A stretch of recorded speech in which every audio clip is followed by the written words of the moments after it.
Your support helps us bring you programs you love. Go to wyomingpbs.org, click on Support, and become a sustaining member or an annual member. It's easy and secure. Thank you. We're live this evening from Heart Mountain in northwest Wyoming, the site of a World War II Japanese-American confinement camp, for an important discussion on refugees, immigration, and Wyoming. A live conversation next on Wyoming Perspectives.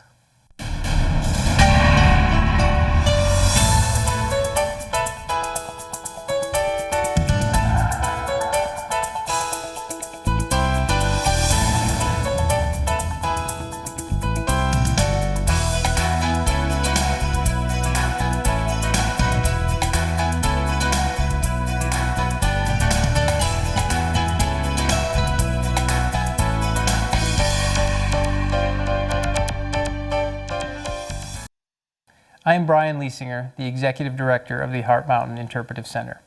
Tonight, we are hosting a discussion on immigration and refugee policy in Wyoming. Heart Mountain is an ideal location for this important conversation. As a former World War II confinement site, it is a reminder of our nation's reactions to war, immigration, and fear during that time. Because of racism, hysteria, and a failure of political leadership, the U.S. created these camps to detain 120,000 West Coast Japanese Americans. More than 14,000 of them were sent here, forced to live in the shadow of Heart Mountain in northwest Wyoming. Initially, this move was framed as a resettlement of sorts, asserting that the large concentration of Japanese Americans on the West Coast posed a risk to our national security. The government claimed the need to relocate them inland. What resulted was the creation of prison camps, surrounded by fences and manned by armed guards. Furthermore, political leadership in the states where these camps were built asserted that all of the incarcerated Japanese Americans should be removed from their states as soon as the war was over, rather than be allowed to settle. Such was the case in Wyoming. So in the end, not only were they forced to abandon their homes, businesses, and most of their possessions, they were also deprived of their freedom, dispersed, and disenfranchised. And after their release, many Japanese Americans had an incredibly difficult time reassimilating and rebuilding their lives. At the Heart Mountain Interpretive Center today, we represent a great injustice committed by our government against its own people because of their heritage. People who were misjudged because of racism and fear. At the time, there was no organized civil discourse on the issue. Today, we're fortunate that the Wyoming Humanities Council is providing this forum for discussion, and we are proud to be hosting it at Heart Mountain. Ours is a country founded by immigrants and built on the backs of immigrants, many of whom arrived here fleeing persecution, war, and instability in their home countries. It is important to have discussions about what Wyoming's role may be in contributing to the continuance of this foundational element of our nation. It is a difficult issue, complicated by political rhetoric and misinformation. Today's refugees represent a unique immigrant group, coming from all corners of the world, seeking asylum, seeking a new start. We have long contributed to resettling refugees in our country. As the U.S. Department of State asserts, the United States is proud of its history of welcoming immigrants and refugees. The U.S. Refugee Resettlement Program reflects the country's highest values and aspirations to compassion, generosity, and leadership. We are facing the largest global refugee crisis since World War II. Every other state in the Union is formally committed to contributing to refugee resettlement. It stands to reason that if we dare call ourselves the equality state, we need to seriously consider our state's contribution. The Wyoming PBS and Wyoming Humanities Council event allows Heart Mountain to extend its mission to counter divisiveness and irrational fear of the other.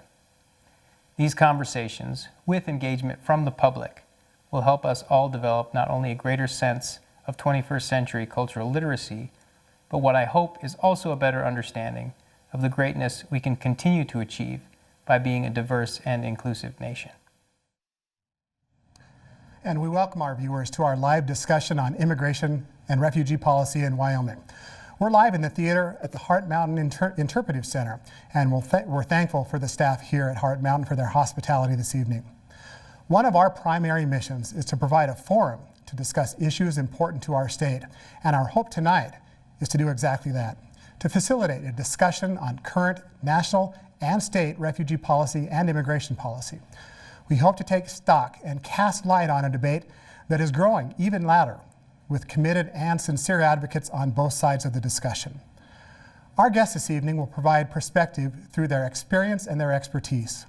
We encourage the public to help us guide the discussion, and you can do that by calling in your questions right now to 1-800-495-9788, or you can submit them via email to immigration@wyomingpbs.org. Our partner this evening is the Wyoming Humanities Council, and they have assisted us with the logistics of tonight's broadcast. Like Wyoming PBS, the Humanities Council does not advocate or presume any stance on the issue, but encourages a conversation about tough issues in a safe, open, and respectful way. Before we introduce our panelists, we want to begin with a clip from an interview we first aired on Wyoming Chronicle earlier this year. Nam Le is a refugee and now a Vietnamese Australian. Nam was a guest lecturer in the creative writing program at the University of Wyoming, which has partnered with the Humanities Council in hopes to raise awareness about immigration and refugee resettlement. I asked Nam to reflect on his early childhood when he escaped Vietnam in a boat with his family. Hi, I'm Nam Le. I am a refugee. I was a refugee.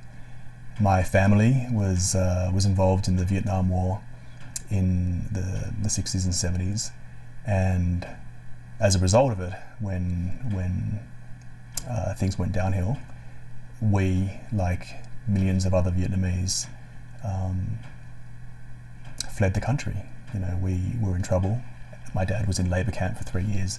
We had no life there. We had no future there, and they took their two sons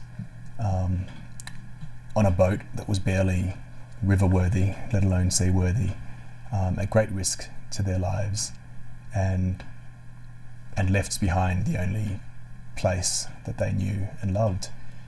The sacrifice still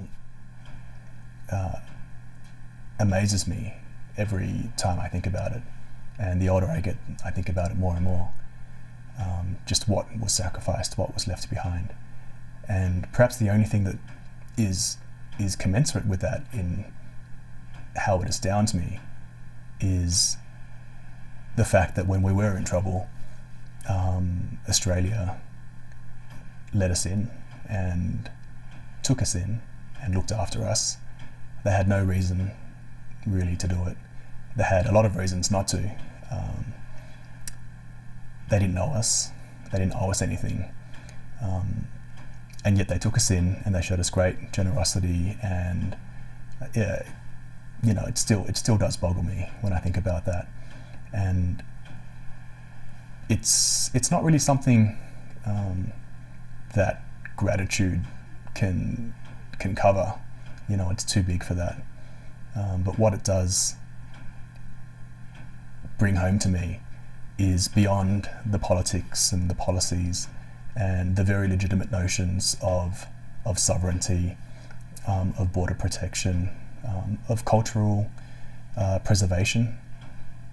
There's still this project of very simple grace, of just helping people who need help, even though you don't owe them any help. And that to me meant everything when we needed it. Our thanks to Nam Le. His experience is similar to the millions of refugees worldwide, and it's a framework for our discussion this evening. But the question is, what do we do here in Wyoming? And again, we encourage our viewers to ask questions and help guide this important discussion this evening with our panelists, who I'd like to introduce right now. Bertine Bahij is a former Congolese child soldier who spent 5 years in a refugee camp. Now an American citizen, he's a math teacher at Campbell County High School in Gillette, and was recently chosen as Teacher of the Year at Campbell County High School. Bertine, welcome to our panel discussion this evening. Representative Tom Reeder is from Natrona County, and he represents House District 58. Representative Reeder was co-sponsor of 2016 House Bill 47, which would have provided legislative authority over approval of a refugee resettlement plan, and also would have provided public hearings on such a plan. It passed the House. It wasn't considered by the Senate, and I'm sure we'll probably see that bill or something similar again. Representative Reeder, welcome. Thank you very much. Susan Pritchett is a University of Wyoming law professor and co-director of UW's Center for International Human Rights Law and Advocacy. Welcome, Susan. And Senator Al Simpson joins us this evening. Senator Simpson, a Republican who served from 1979 to 1997 as a United States Senator from Wyoming, and he has a lot of great experience with this issue. Senator, welcome, and thanks for joining us this evening. To all of our panel, welcome. We've asked each panelist to articulate some opening thoughts, and we'd like them to share those with you now. We'll begin with Bertine. Bertine, please. Thank you for giving me this opportunity. I'll have to lie to say that I'm not scared to death for being sitting in front of, of everybody, and even sitting on this table with really smart and well-spoken people. But I'm really fortunate. As the presenter said, my name is Bertine Baige. I'm originally from the Democratic Republic of Congo. It used to be named called Zaire. I was one of the unlucky boys who got captured by the militias, and I spent 2.5 years under their control, and I was finally able to escape and became a refugee, and I spent 5 years in a refugee camp. I was one of the less than 1% of the refugees around the globe who were fortunate enough to be considered for resettlement. Many refugees around the globe are considered for repatriation, which means returning to their homeland. It's a small portion of those refugees, less than 1%, who are considered for a chance for life in a new country. And that's a process called resettlement. I did not know about that process when I was going through it. It took 3 to 5 years before I was actually accepted to come to the United States. I was resettled in Maryland. And when I arrived in Maryland, I didn't speak much English. I didn't have that much education. I worked at Burger King. But I believed in education. I knew that if I worked hard, that's what America is all about. And if I work hard, I can do something with my life. In my early time in America, I worked 3 jobs. I did not have a car.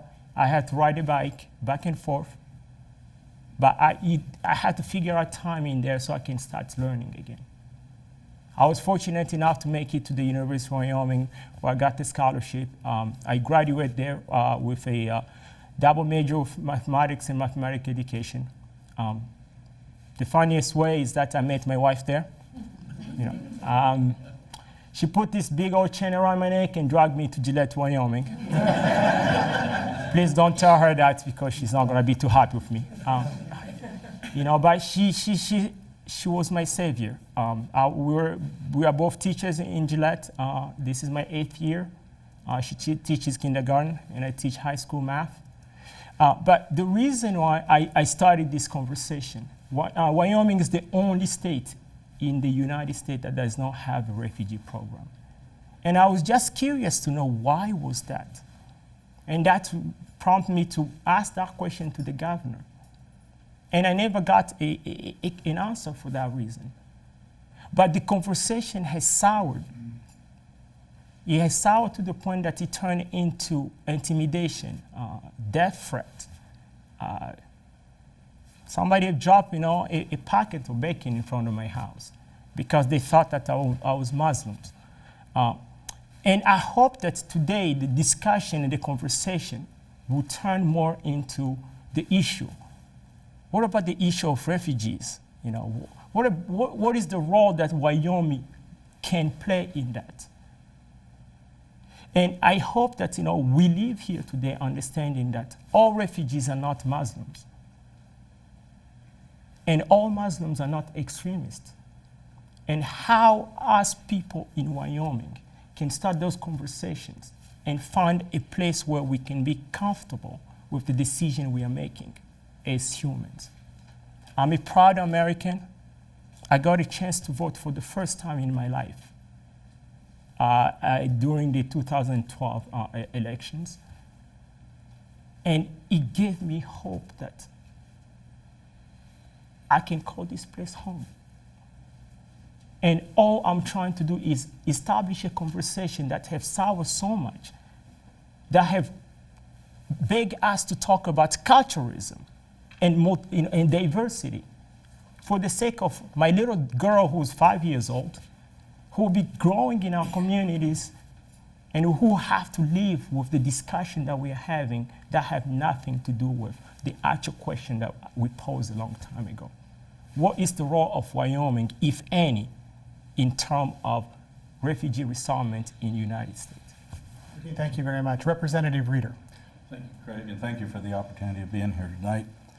Well, I guess as author of House Bill 48, it really came about in November the 17th. I happened to be in Cheyenne on a Revenue Committee meeting when, of course, the attack in Paris happened. And so that afternoon, I walked down to the Legislative Service Office there in Cheyenne and told them that I'd like to sponsor a bill concerning refugee resettlement program and the transparency of it. And with that, I wanted it to become, as a representative, I wanted it to be where it was transparent for the Wyoming citizens. So it was treated and run through the legislature just like a bill, if you will. It would have to be introduced to the legislature. It would have to be approved by the legislature. And by doing that, it would allow for a committee to vet that out through the interim with public comments. They would hold public hearings. It would allow, and it would just open up that process, if you will. It's not right now, as it is right now, you know, we could wake up the next morning, one individual does have the power to say, you have a program. And you're speaking of the governor. Yes, sir. The governor can do that. There's only really two ways that a refugee resettlement program can be initiated, and that's by the governor or the legislative authority. And this bill actually names the legislature as that authority. So this would help vetting through the year. It would also have to go through the House of Representatives, and they have committee hearings too that the public can come to. And then it would have to go through the Senate side, and it would just give everybody the opportunity to voice their opinion. And that's what I hear visiting with these great panel members that we have here tonight. There's just all kinds of issues out there, and especially, we hear more and more, just, the other day with Brussels, and we just want to be able to talk about this, see what we're getting into, who takes care of them health-wise, and learning, English and our language, and there's just a lot of things to be talked about, and this would just give us that opportunity to do that, and that's what I was trying to do with that bill. Thank you, Representative Reeder. We'll come back to your bill, I'm sure, soon, and I think many of us are curious as the governor's thoughts, maybe, that you've had conversations with him, and we'll come back to that in just a little bit. Susan. Thanks for having me, and I'm happy to be here with these panel members tonight. I am a law professor at the University of Wyoming College of Law, where I focus on and teach immigration and international human rights. And so to this discussion, I bring a perspective around how the refugee resettlement process actually works. And I am an advocate for people who come to the United States and request asylum from the US government, so I have an understanding of how the legal system works, both for individuals who come to the United States and are designated as refugees upon their arrival, and individuals who come to the United States first and then apply to the US government for refugee status. So a little bit about how I got involved in this program. Like I said, I teach human rights and run an international human rights clinic at the University of Wyoming College of Law, and became aware that Wyoming is the only state that doesn't participate in the refugee resettlement program. And similar to Bertine, I asked why. And knowing that in order for a state to participate in the refugee resettlement program, either the governor or the legislature of the state must indicate to the federal government that they want to participate, we began discussions with Governor Matt Mead about whether or not this program was something Wyoming wanted to be involved in. As these discussions progressed, it became very clear to me that there was a lot of misinformation circulating about who a refugee is, how does this program work, how is division of resources allocated between the federal government and the state government? Why should Wyoming participate in this program? And so I've tried to lend my voice to the discussion in terms of bringing some clarity around how this program works in actuality, but also bringing a human face to it, knowing several people who have come through the refugee process, knowing how the process works when you apply to the federal government from inside the United States. I certainly am an advocate and an international human rights lawyer that has knowledge about how the law functions, but I'm actually a Wyomingite as well, and I think that this is a really important discussion for our state to have, and I want to have it on the basis of facts and on terms. I think this is a quote that Governor Mead has even said, on terms that we can all be proud of. So I'm happy to be part of the discussion tonight. Susan, thank you. I want to tell our viewers you can call in your questions by calling the numbers on your screen, 1-800-495-9788, and also emailing us at immigration@wyomingpbs.org. Senator Simpson, opening remarks. That before I talked, I mean. Well, now, wait a minute. I want to commemorate this lady right here, LaDonna Zoll. This place wouldn't be here without her persistence, and it's here because she saw the last train come in, she saw the last train go out and the first train come in, and she said, we're going to tell people about that. You're now in an issue filled with emotion, fear, guilt, and racism. And if you don't think it's going to go there, the drinks are on me. So, and it'll come in from the public. Don't forget, this is a state back in '63 that had a thing in 1963 called Operation Wetback. How about that for a name? And it was real because it was the Bracero program. And those people came here legally under Bracero, and then the economy went to hell. And so they said, get them out of here. So the federal government said, we will. And we'll call it politically incorrectly Operation Wetback. That stream is still in there somewhere. The governor said, I don't think it's a good idea to bring him here because the Japs will be just hanging from the trees. That was 1940 something. So I got into the game. They put me on the Select Commission on Immigration and Refugee Policy. Father Ted Hesburgh was the chair. It was an interesting group, Democrat and Republican, Kennedy, myself, Hamfish, Republicans and Democrats. And the toughest part of the issue is that people don't understand the difference between an immigrant and a refugee. And I don't want to sound like I'm a wizard, but an immigrant is someone who comes here who has a sponsor. And his or her income, the sponsors and assets are deemed to be that of the person seeking to come in as an immigrant. And thus there is no taxpayer responsibility. Don't forget, now when you get talking about taxes in this state and taxpayers, I mean, you can get your underwear ripped off. So a refugee is a person fleeing persecution based on race, religion, national origin, or membership in a political or social organization, and it means the dogs are at your heel and the guns are in their hands. This is a real refugee. There are many people who are not. And that's why only 1% or some get through. Because they'll come in, it's got to be done case by case. You can't do a blanket refugee issue. They tried it in the Soviet Union, the Soviet Union, and I remember it went through, and they didn't go to Israel. It was a Jewish population, the refuseniks, 50,000. They wanted to come to America.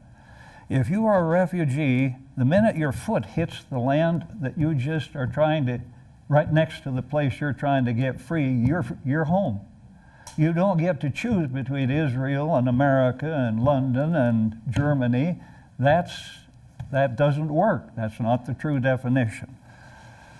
So sometimes in the Senate, in my time, and as I say, I'll be called, you can get called anything here, but the word is refugee resettlement, okay? We have had people in refugee resettlement for 20 or 30 years. The budget when I left, I think, was about $410 million. A couple of years ago it was a 1.4, and now it's 1.8. If you're resettled, you shouldn't be anymore on the federal breast. I almost got in trouble again, and I won't do it. But that's real. And then I'm an Episcopalian. The Lutherans have a thing, the Episcopalians have a thing, the Catholics have a thing, all for refugee resettlement, and they get paid for that. You don't think they're going to give that up? They will not give it up. A couple more minutes. I haven't heard Ann clear her throat yet, but I'll tell you. You can't be a refugee when you suddenly have seen your neighbor shot, the neighbor's house burned to the ground, you hate your government, and on and on and on, and you put your key in the lock of your shop and get out of the country. That's not a refugee. And today, you will find people who say, but it should be. Well, it shouldn't. It's got to be case by case. It can't be blanket. And this is what makes it tough. Because we have had people, when I chaired this committee with Ted Kennedy, he isn't exactly, opposed to this stuff. He was a great legislator. We didn't agree on stuff, but he was a tremendous legislator. We had people come as refugees. What are you fleeing from? Well, my country. Who is after your fanny? Well, what are the name of the organization? What is, who are you fleeing? And they can't answer that question. Those people are not refugees. So when you clear away the emotion, fear, guilt, and racism, and the humanity of it, button your shirt, your heart fell out, then you're going to be in the toughest possible place. And now we find already that into Europe, and maybe here, that in this tremendous flow, are people who choose to blow up people in the softest markets and the softest targets you can ever imagine. And no wonder people are spooked. And no wonder things have soured. And that's the way it is. So we can start with some of those facts. I'm curious, how many refugees are in Wyoming? Susan, do you have those statistics? How many are there today? Is that number growing? Where do they come from? Sure. It's hard to define because once people come to the United States and are inside our borders, they're free to move anywhere. And so while Wyoming doesn't have a refugee resettlement program, that doesn't mean that somebody who's resettled as a refugee somewhere in Colorado can't then make the decision to move to Wyoming. And in fact, that is what is happening, is we're seeing people who were resettled as refugees in one place choosing to make Wyoming their home, whether that's because there are jobs here that they want to work at, they like the communities, and they want their children to go to school in Wyoming, but people are moving to Wyoming. I don't have a number off my fingertips. I think it's in flux, but certainly there are people who are coming to Wyoming who came through the refugee resettlement program but are secondarily migrating to Wyoming. There are also individuals in Wyoming who live here who are then applying to the federal government for asylum status, and if they win their asylum case, they also are considered a refugee. So those individuals would also be counted among the refugees who are here. But without a state program, these individuals are not getting the federal benefits that flow from their refugee designation here in the state of Wyoming. We have a caller who's called in a question. The question is for communities who accept refugees and immigrants. What's the impact on schools? What's the impact on medical care? How do schools teach non-English speaking children, and who pays for that? Also, second part to his question, if one refugee family is allowed to come to a state, what about their relatives later? How is that organized? Patrine, do you have a feel for that? Yes, to a certain degree. I don't have numbers in saying how is that going to affect, the school, but the key element here is the term integration. The purpose of being resettled to a country is so that you can integrate and become part of that community. So those kids will be enrolled in schools and they're going to learn English. And the parents, going to be given opportunity to learn English while they are. And let me use myself as an example. When I arrived, I was picked up from the airport, by somebody who was a case manager working in that office, who came and received me, and before I arrived, arranged for a place to stay. But the next day, you have to go through this process. Medical clearance, to make sure that although you've done those medical clearance prior to your arrival, you go through another set of medical clearance, making sure that everything is in order.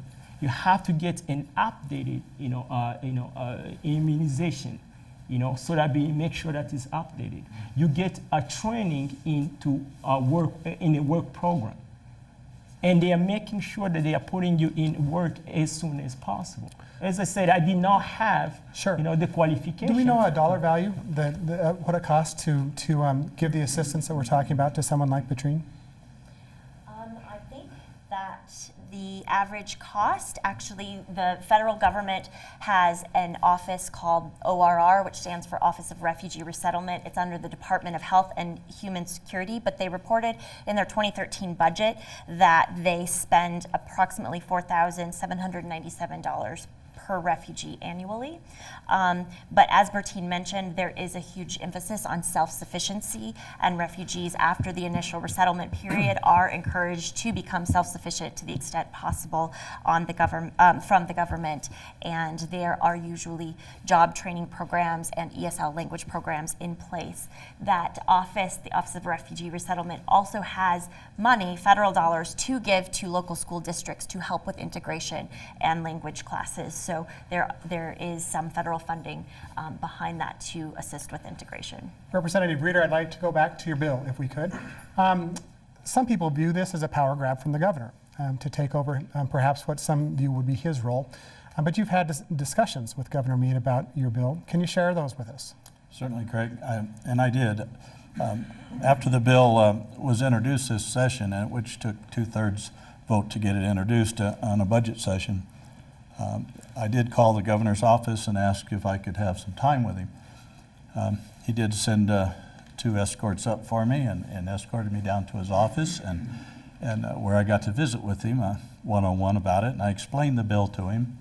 I said, people were really, really concerned in the state of Wyoming when all of a sudden, September 5th, 2013, you write this letter to the Office of Refugee Resettlement, and it says the state of Wyoming has elected to pursue a public-private partnership model of a refugee resettlement program and to participate in that program through the Office of Refugee Resettlement. I said, that shocked a lot of people, because all of a sudden we have a program? Well, I did find out with visiting with him and through a couple of other people that it actually takes 2 requirements. The other one is to fill out this form that has 6 questions on it on how you're going to take care of them, how can they get in the workforce service, 6 different types of questions, which are all in the bill actually, because those are the minimum requirements that would need to be submitted with a resettlement program to know, just those 6 important things. So the governor, after we talked about this bill and what it was going to do and the transparency of it and the vetting of it, he said, this really seems like a good way to handle something. And he said, it probably would take a lot of pressure off of me, and one person making that decision. And I said, yeah, it probably would. But I said, and then it would give the people of Wyoming the opportunity to voice their opinions and to ask these questions that we're getting tonight, and that a lot of, that's been brought up tonight, I guess. Pertaining. Yeah, I would like to address a couple things, in regard to what Representative Reed is saying. The governor did not make the decision to start the program. All what was going on up to today had been a discussion. How would this going to look like? And I want to point something that our Representative Reed said. He said that he was inspired to write this bill after what happened in Paris. But I want to point out something to people. Up to date, it has been proven that people who did the horrific and horrendous things in Paris and recently in Brussels are not refugees. These are born and raised European citizens, people who can jump on a plane anytime and come to our country without even a visa. Or they can fly to Mexico and come through our porous border. So I want to make sure that we are talking about, factual information. Instead of getting the fear of what happened in Paris, let's talk about the true issue up here. I feel like we are blaming the blameless. We are blaming people who don't have a way to defend themselves. I'm looking at 9/11, the atrocious, the darkest day in America. That was not done by refugees. These are people who came here through visas. The refugees go through the most rigorous process of vetting. Through my high school, we have a kid who come to our schools as exchange student. And I was fortunate to actually be able to welcome one in my house. And the process he went through is less rigorous than what that refugee gonna go through. So I wanted just to clarify that and get people to think about these things as we are discussing this. And I want to point out to our viewers on our website at wyomingpbs.org, we have outlined the federal government's requirements and outlines specifically what a refugee goes through to participate in the federal government refugee program. Senator Simpson, I want to ask you, we've got a ton of questions, and they're on two sides of the street. Some of them are like what you might expect. No Muslim Brotherhood or any other Muslims. Donald Trump's right. We need to shut it down, and we need to shut it down now until we figure out what's going on. Ted Cruz is right. We need to patrol our streets. How can we have a discussion in Wyoming about this in a pleasant way? How can we do that in light of Brussels and Paris? Well, you really can't because I heard some chuckling there when the governor said that take a lot of heat off of me. Let me tell you, how about everybody? All of them want the heat off of them. So the best way to get the heat off themselves is say, get rid of them. Get them all out of here. And I'm going to tell you, there's going to be carpet bombing. How's that? That's a dazzler. And a wall, that's another dazzler. But let me tell you, out there are real human beings, Democrat and Republican alike, who are deeply, deeply concerned about this program. And you can romance it with humanity and kindness and, your heart is full. That won't get you there anymore. That's over. You got to get into the statistics, into the grubby stuff, which is, and this Bertin is shaking his head because he worked his butt off to get here. And you can't just not like your country and decide to get in a boat and take your kid and put the kid up to peril and they die and then they take a photo of a tragic thing of a baby and that's tough to handle as a human being, but that won't get you there. It's got to be case by case, and there's going to be more of it all the time, and they're going to vet them more closely, and that doesn't have anything to do with not being compassionate or caring or American. And Barbara Jordan was my mentor. She was the first black congresswoman from Texas, and she had the Jordan Commission, and she got up one day and she said, I'm tired of the phrase hyphenated Americans. I'm tired of African American phrases. I'm tired of Italian. Hispanic. We are all Americans, and we have a common heritage and a common flag and a common language, and you can go home at night and worship the great eel if you want to, and that's nobody's business. But there is a public culture, and if you come here and can't embrace that, and there are people who come here and can't embrace that, that irritates the hell out of citizens. We've heard a lot about the vetting process and how it's more difficult for a refugee to go through that process than it is for a student who wants to study here or a tourist who wants to come here. I want each of our panelists to answer the question. Is the vetting process good enough? Does it ensure a safe Wyoming if we have a program down the road? What are your thoughts about that process? I guess I would start by saying that no process is perfect, and that every time we allow somebody to come into our country, there is a risk. We can't 100% guarantee that every person who crosses our borders comes to the United States with this country's best interest in mind. But like Bertine mentioned, there are a lot of different ways of coming here. You can come here on a tourist visa. You can come here on a student visa. You can come here as a sponsored immigrant.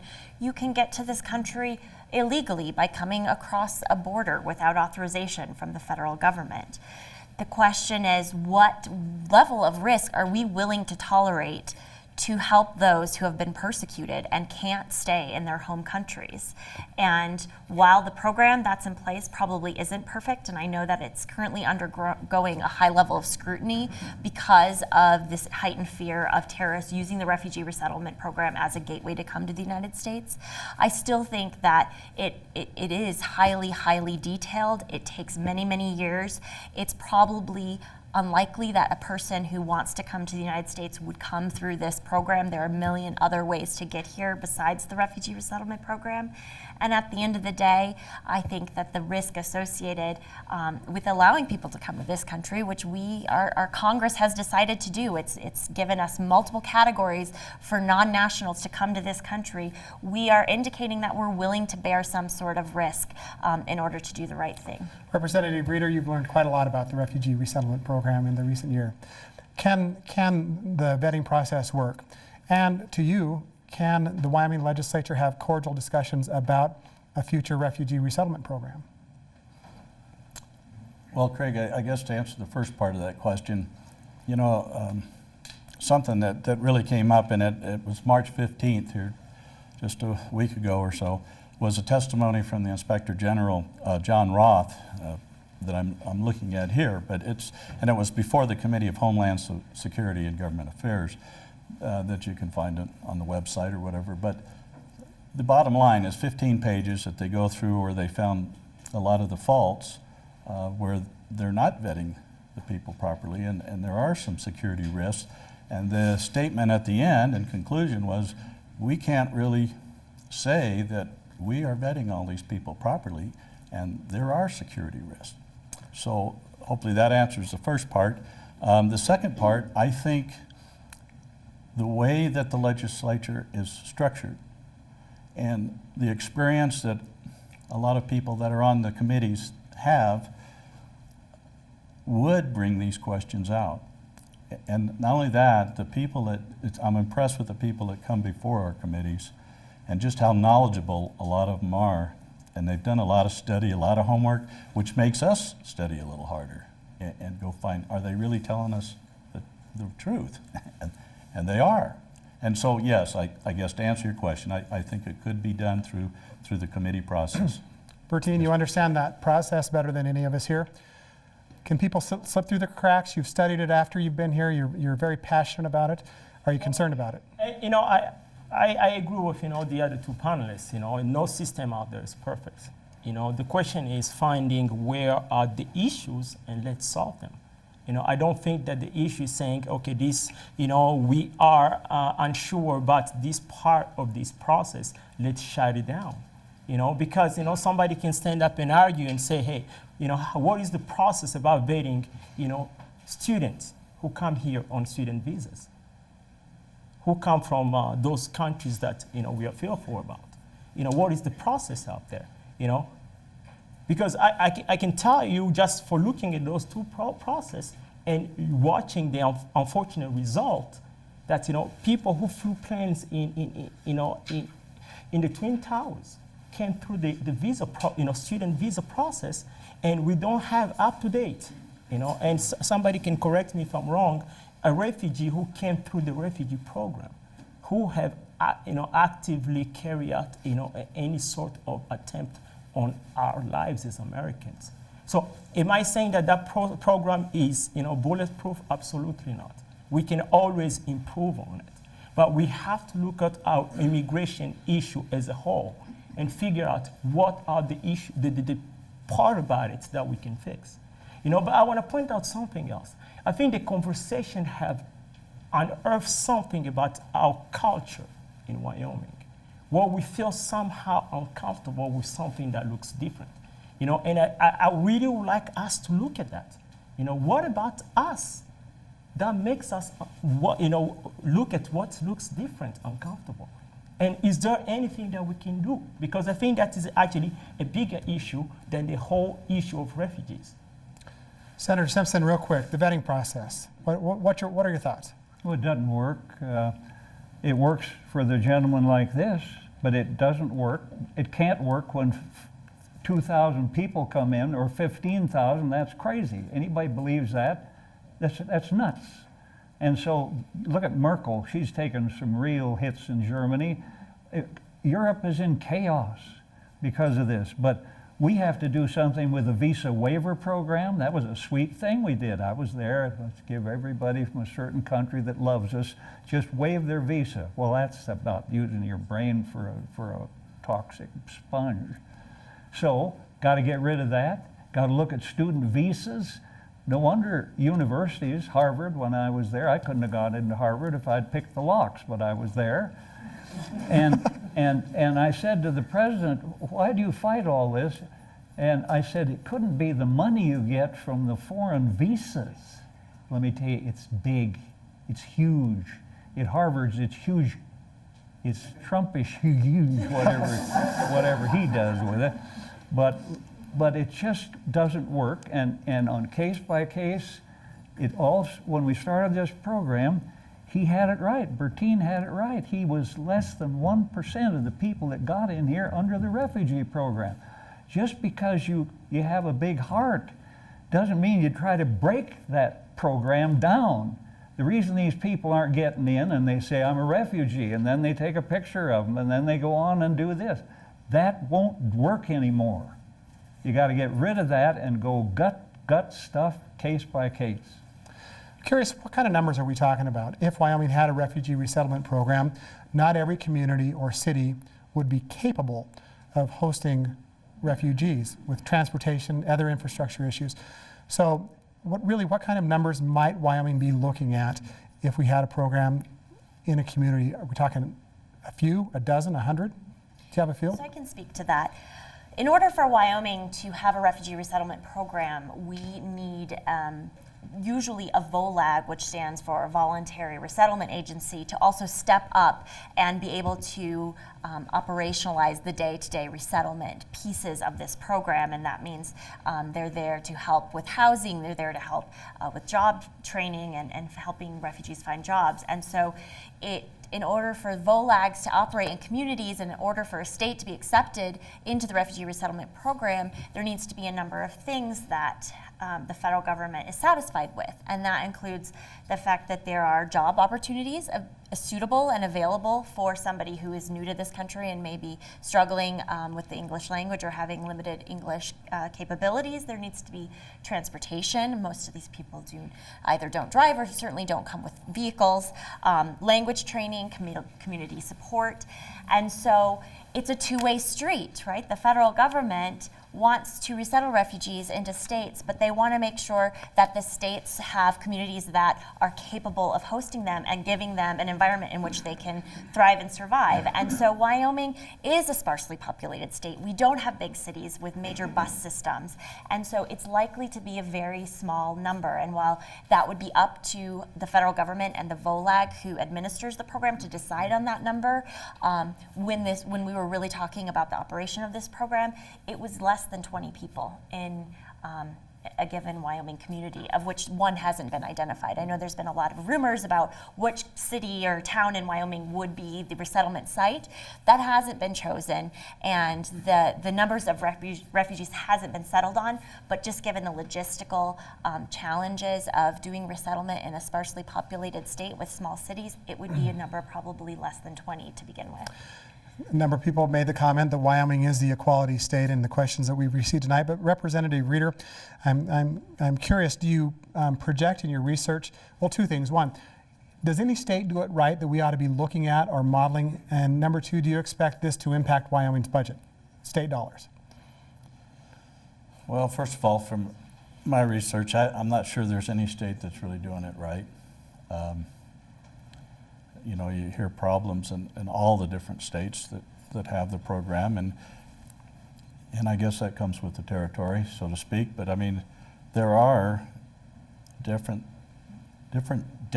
there that need to be addressed, and I think that's what we really need to do if we're going to have these programs. Is we need to find out a way, and I agree with the senator as far as, you know, this is a case-by-case thing, and it seems like, you know, they say, well, 500 is going to be brought in this month or this year or whatever, but they're always talking a large number. So I'm sorry that I forgot about the second part of your question. What was that again? The question is that do you expect this to impact the state of Wyoming's budget, state dollars? Well, my opinion is I don't see how it cannot affect our budget, because, you know, you look at all the support that has to be put out there, and the things that I read is, you know, there's a certain amount of time that you can get some federal assistance on, and even through some of the contractors and their subcontractors. But after a certain point, you've got to take care of that refugee. I mean, whether it's health, whether it's Medicaid, whether it's the food stamps. I mean, it's going to take an impact, cause an impact, I think, on the state of Wyoming, yes. I want to read a comment that we have a viewer who's watching us on our live stream from Huntington Beach, California. His name is Sam. I was a prisoner at Hart Mountain Prison Camp, April 7th, 1942, and we were hated. But in contrast, when the center reopened in 2011, every business in Cody, Wyoming had a sign on their window saying, "Welcome Japanese." There was a 180 degree change of attitude. So I think that's important to state. What are the biggest hurdles in our thought? Is it race? Are there issues? Is this a program that we can really consider in Wyoming at this time? Is this something that needs to wait? If it's just 20 people, a questioner has asked us, is it worth it to go through this discussion? Senator, why don't you start with that? If we're talking 20 or 30 people, is it worthwhile? Yeah. The interesting thing, there are refugees in Wyoming. They're here. He's here. Bertine is here. There are people here that didn't have anything to do with the program that was here. This remarkable man was on refugee resettlement funding for 3 months. Our committee and our commission found people who were on refugee resettlement for 20 years and 30 years. It doesn't matter how many programs they have for them, like we've got this for you, we got this for you. If they don't take advantage of it, and they don't, and I know what's going to happen when I say this, somebody will say, you don't care. I do care, but I don't want to see people, and if it gets here, it'll be funded by the federal government. Period. State won't have anything to do with it. But to say Wyoming is not inclusive, this county right here probably, many of the Japanese, there are many of them gone, Coando the other day, stayed here after they were incarcerated. This is a large Hispanic county here because of agriculture. We have 2 Indian reservations. Let's not say that Wyoming isn't a pretty compassionate place. That's just not so. Curious if we allow refugees to settle in Wyoming, does our state's current economy impact that discussion? We're losing jobs. We now have one of the higher unemployment rates in the United States. And one of the questions that a viewer has asked Is this a time to be talking about adding more people to our economy when we don't have jobs? Bertine, what are your thoughts about that? I would like to go back to your, previous question. To be honest with you, I don't think we are ready for such a program. I think that there are so many issues, that we have to deal with, that we have to have those honest conversations before we even move forward to, discussing the refugee program. And the economy by itself, does not serve well in what is going on, across our states today. I don't think we are ready for that, and I don't think the economy, help us, to make that decision. However, I also can argue the other side of that coin. I can also say that giving those people, that's the beauty about Wyoming. We hold each other together, and we're gonna pick ourselves out of that hole. So the point, I guess the answer I can give you is, we have to have an honest conversation and say, are we willing to open our doors to somebody who might look different, might, completely have a different approach on what they believe in or what what they worship, and welcome them and say, hey, let's make Wyoming great again. And I truly think that we can be able to do it. We just have about 40 seconds, Susie. So one thing I would emphasize is that after 1 year, refugees are required to apply for their green card, making them lawful permanent residents of the United States. And then after being in lawful permanent resident status for 5 years, they're eligible to apply for citizenship. And so at that point, refugees are citizens. They're no longer refugees. And we have citizens who are dependent on the government for support. And I think that this distinction between refugees and citizens is a little bit of a false distinction, to the extent that refugees are just citizens and waiting, and then it becomes a false dichotomy to me. I want to thank our panel, but I also want to tell our viewers that we're out of time for the broadcast portion of our show this evening, but we've been deluged with questions. We have a lot more to get to, and we're going to continue the discussion online at wyomingpbs.org. You'll have an opportunity to run to your computer if you're watching on television to pull up our live stream. There's a banner on the home page. Click on that and you'll see how to watch us on our YouTube live stream. But from all of us at Wyoming PBS, thank you very much to all of the viewers who either submitted questions to us via email or social media or called us in this evening. We do have more to talk about. To our hosts at Heart Mountain this evening, also thank you. And to our partners with the Wyoming Humanities Council, thank you as well. Have a good evening.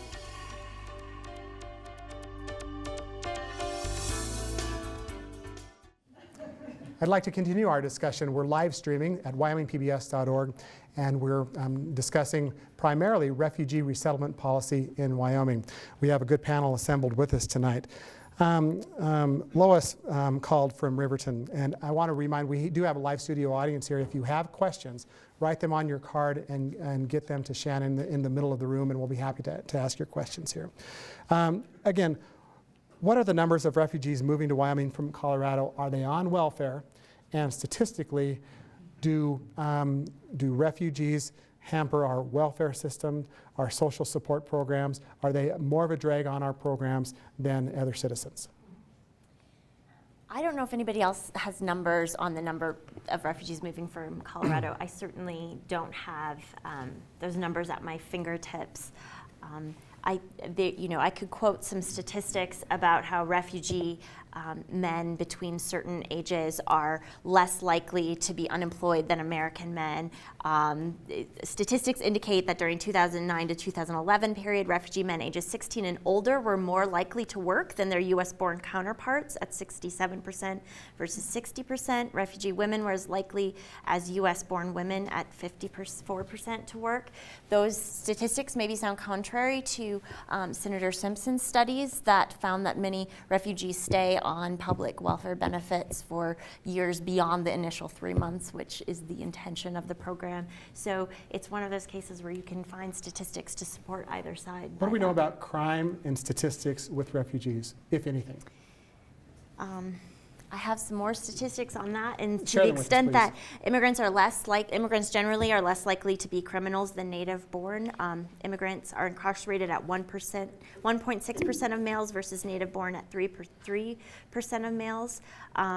So there are statistics that relate to that as well. Again, statistics can be used in all different ways, so I encourage everybody to look into that for yourself. Those are just some that one of my wonderful law students, thank you David, pulled up for me. But you know, I think there are statistics out there that would say that refugees are not more likely to commit crime than a native-born individual. Question from our audience for anyone on our panel. Do you think ISIS gains benefit from the Islamophobia generated by the Syrian refugee crisis? Do you think ISIS benefits from that? Absolutely. Yeah? Senator Simpson? I don't know, when you have American kids from Minneapolis who go to high school and suddenly decide to get over there and do something, this is head of the pin stuff, because where you go from here is like the issue here, legal versus illegal. Are they good or are they bad for America? Do they bring more to the table than they take off? Do they use more social resources or put in more? Do they take out less? Do they break the law? Do they do the jobs Americans won't do? Are they trespassers or titans, saviors or suspects? Just remember, try to intelligently phrase the debate, be ready for the cry from the turret, which is xenophobia, bigotry, and racism. And that's what you got to watch in this, play in this game. And the sooner you get away from that, the better we'll be.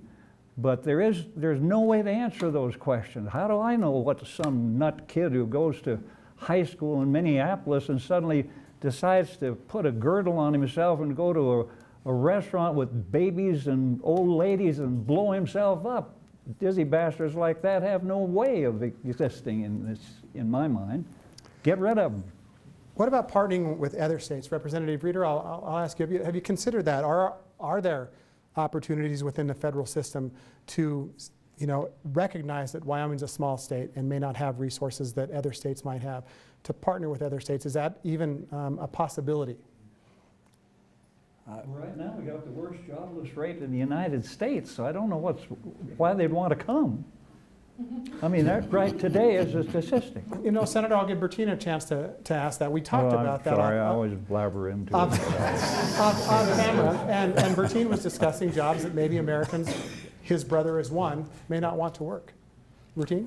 You know, I would like to, you know, I understand what, the amazing Senator Simpson. You said that once. You know, I have great respect for him. You know, he's just a wealth of knowledge, and if I can clone him and just take some of his brain, I would love to do that. Just some of it.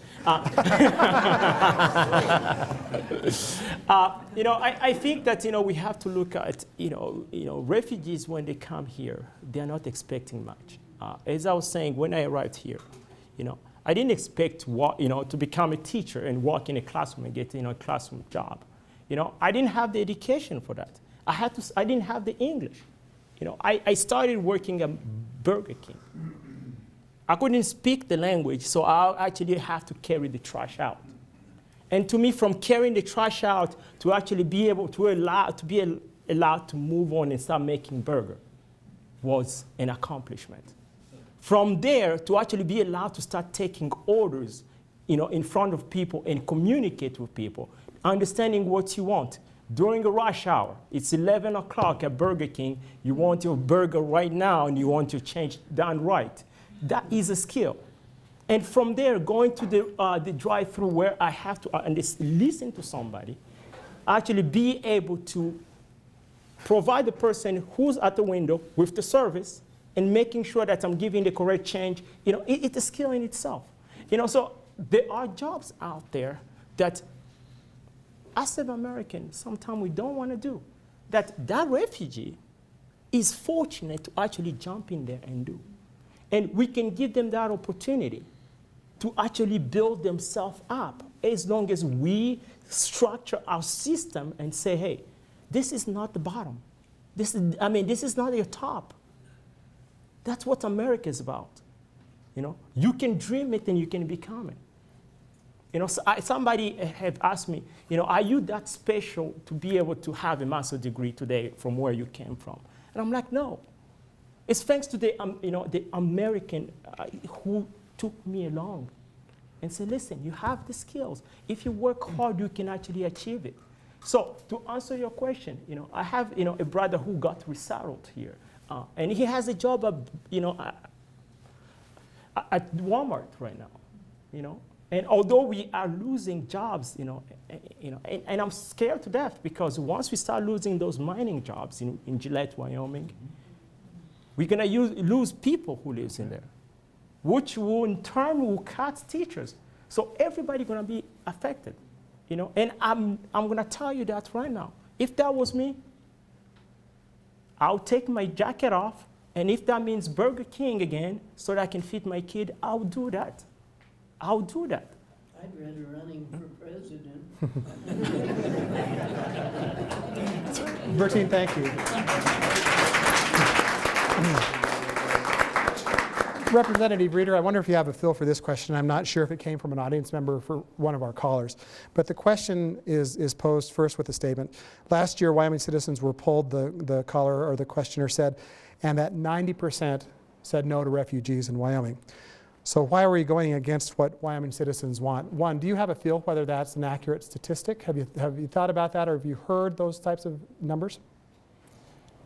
I guess to answer that question, the only thing I could really go by is the amount of emails that I receive, and it's anywhere between 300 and 600 a day. And I can say that I would say over 70% of them to me have said, please, now, you know, now's not the time to do this, and we need to look into, you know, our borders and security, and you know, there's all kinds of reasons out there, and that's why I thought with this bill, it would at least give the opportunity for that discussion. I mean, we've had several questions that essentially are like this, that you know what, I want to help, and I want to help today. I understand that Wyoming doesn't have a refugee resettlement program, but I want to help. What can I do? Any feel for that? Is there anything that anyone in Wyoming can do now, and how might that work? I think that if this is something you're interested in order for refugees to come to Wyoming, for the large part, of course some come through secondary migration, but we would need a refugee resettlement program. So make your voice heard, talk to your representatives, and let them know that this is a program that you're interested in having in your community and contributing to. When refugees do come, certainly there are opportunities. I know of several church organizations in Cheyenne that are working with some of the refugees who've moved from Colorado to Cheyenne to help with English language skills and in attending medical appointments and that sort of thing. So I would also look out in your community, but really take advantage of this democracy and let your representatives know how you feel about this program. Another set of questions is essentially along this line. If a refugee comes through to any state with a refugee resettlement program and gets in trouble, what happens next? Do we know? So refugees are subject to our criminal laws, just like anybody who's found within our borders, and they will be, I assume the trouble is criminal trouble, is what's being alluded to here, and they will go through the criminal process. After the criminal process is complete, there's usually an immigration consequence for the criminal charge or the criminal conviction that has happened, and there is a process of going through immigration court, which is a federal court, and there will be a determination at that point whether or not the criminal charge jeopardizes their refugee status. And then there's a question about whether or not that person can be returned to their country of origin under the obligations that we have as a country due to signing the Refugee Convention. We can't return somebody to a country where they will be persecuted, but we often will return somebody to a third country that will accept them if they in fact are rendered deportable from the United States based on a criminal conviction. Bertine. I'd like to jump on the previous question where the viewer asked the question, what can we do? I believe the most important thing we can do is have honest conversations. I believe that we need to break those barriers, about the fact that, it's those people, I hear that same rhetoric. They'll come and rape our girls and our daughters. It has become, the whole issue of our refugee has become this blanket about what, we think we know about the Muslim and extremists. I think we need to have those honest conversations and say, hey, this can be a human being, and what about that human being that's all the refugees Muslims? What about those who are Christians? What about those Yazidi girls, in Iraq who are being, sex slaved under ISIS? What about, those brave men and women who work side by side with men and women, in uniform as, interpreters to make the work up there possible? So I think we have to have those conversations. And once we have those, conversation, we can feel comfortable, then we can even, scratch the surface and saying, this is something that we can do. I want to give our audience, we're not broadcasting live, so we're not as concerned of the 7-second delay, if you know what I mean. The opportunity to ask questions that maybe not have been asked. And then after that, I want each panelist to wrap it up and give us some closing remarks. Is there any question? I think that I've covered the essence of most of the questions that we've been submitted. Yes, sir. And I'll repeat your question. I wonder what, within our country now, there are some enclaves of people from like Hmongs. Were they admitted under a refugee program in great numbers? Certainly weren't admitted. Could they have been? Do we know an answer to that question? Thank you, sir. I wonder how those came about. Came about through the media. These are dirt children. They're children of GIs over there, and they're dirt children. Their own people hate them. And they're in boats. And it's our duty. And George Shultz was Secretary of State. And Kennedy and I went to see him. We said, look, we know where this is going. We don't know anything, but you're not going to vet these people. No, we won't. They're Vietnamese. They're the boat people. Well, that's it. Then you have any other ethnic group that suddenly commands the attention, and the media begins to play the violin, and the Congress people are chicken on it. I've voted, I think, for the boat people. The Hmongs, we went there. And I said this, and boy, did I get unshirted hell. I said the Hmongs are an indigestible people. They don't fit. They sit on their haunches. They mate with their children. They make swords, and they smoke stuff that's better than anything we got here, apparently. And that's what they do. Man, I tell you, did the groups come raining down on my bald head. But let me tell you, you got to remember, every time you tell the story about the guy that was here illegally and he joined the Rotary Club and he was a great chamber guy and he was the president, versus the American people thinking of the drunken, undocumented guy who ran over a 3-year-old in LA, or the guy that killed the woman on the dock in San Francisco. That covered the media for days. They read and write. They're saying, how did a guy get into a sanctuary city where you can't report to the federal or any authorities that this guy is a bum? 3 or 4 offenses. There's something terribly wrong about that. Sanctuary is blessed safe haven. Doesn't have a thing to do with an immigrant. Doesn't have a thing to do with a criminal. So until you sort this stuff out, and let me tell you, this gentleman, if we have more like him to tell the real story of how he came here and how he sees both sides.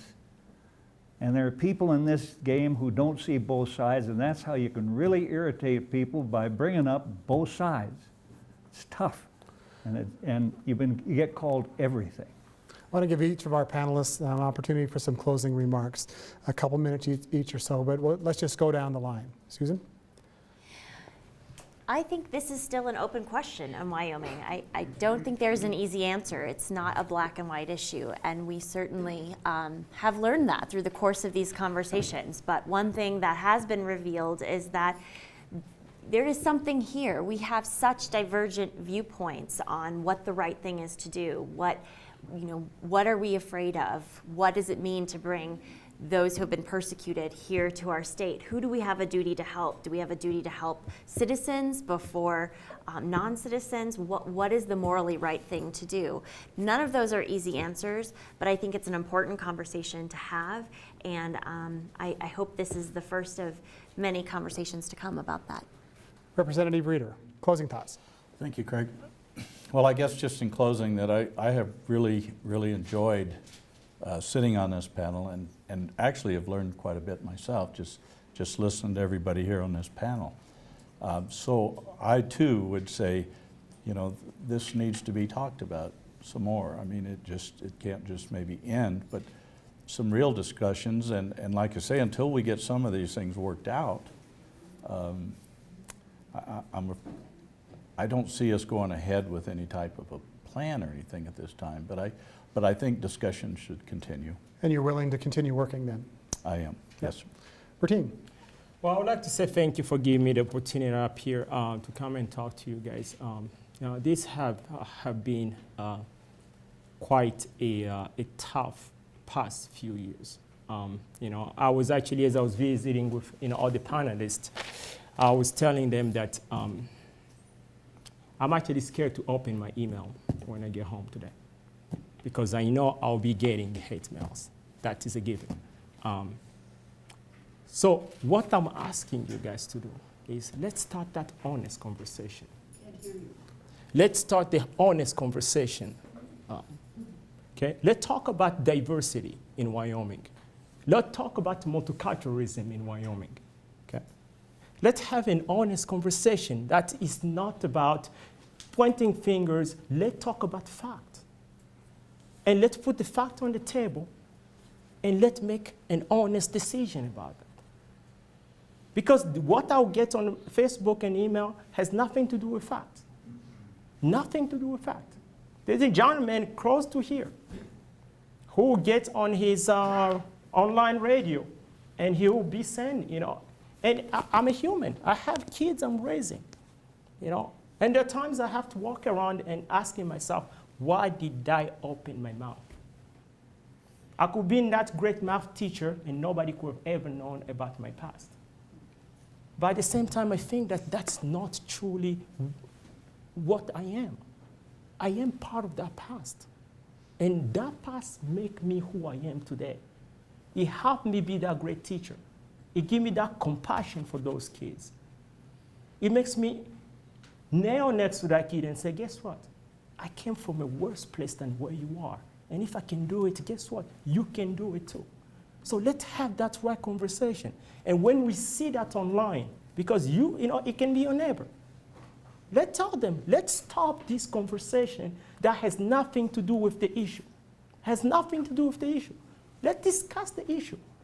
And we can be able to get the beer together and say, you have the worst ideas in the world. The worst ideas. But I'm going to buy you a beer anyways. It's not about, how can I demean that person? It's not about how can we run him out of town. That was the conversation. My superintendent was getting calls. How can we run him out of town? And I'm like, what did I do? Just speaking about my experience? I'm not here to change Wyoming. I love Wyoming the way it is. It gave me home. It gave me home for my kids. And I love this place. But I want us to have that honest conversation so that one day my daughter can grow up in a community that says, you know what, it's okay to be different. It's okay to have a different opinion. And we can sit down and argue it all day long, and then we're going to shake hands, and everybody's going to know that, hey, we still care about this place. Thank you. Thank you.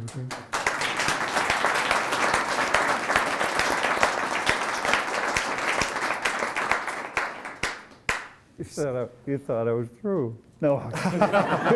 you skipped over me. Senator Simpson. You have a burst of I was on a I was on a forum with this gentleman about a year ago. He came up afterwards and said, I need to talk to you. And man, he did. And it wasn't anything that I'd said. He said, you just got to understand my situation. I remember Ann and I were at Harvard, and the kids, they liked us, but they didn't want to talk to a professor, so they said one night, we're having a talk on diversity over in Lowell House at 11 o'clock. Don't tell any of your people in here. So Annie and I went, and man, it was sweetness and light, and they all had their various hats and so on. And finally, they came to us and said, well, what about it, Al? What is your thought? I said, well, to hear a white guy from the Palisades of New Jersey telling a black guy from Queens how he feels is paternalistic bullshit. And that's what it is. And the sooner we get through with that, we'll be a lot better off. But I'll tell you, and then a gal came up to Ann and she said, Mrs. Simpson or Ann, I live in a house and the man who runs it is called Master Johnson. That's repugnant to me, and master is something that comes from racism and plantations. And Ann said, why don't you go talk to him? She said, I don't think I can. Ann said, if you can't, nobody can. She came back a week later, she said, they've changed that over there now. I mean, Wyoming people are not fearful of this. This doesn't have anything to do with fear. It has to do with reality. And if you're pushing off on people who are against it that they're fearful, how do you think they feel? Not very good, because it's not true. They're confused, it's complicated, it's human beings and feelings and gut reactions and something that happened to them. And the greatest place of diversity in all of America was Rock Springs, Wyoming. Right there, in this state. We don't need lecture series on who we are. Senator Simpson, thank you. And to all of our panelists, Susan Pritchett, Representative Reeder, Bettine Bahij, and Senator Simpson, thank you so much for participating with us. And to our guests at Heart Mountain and to the Wyoming Humanities Council, thank you very much.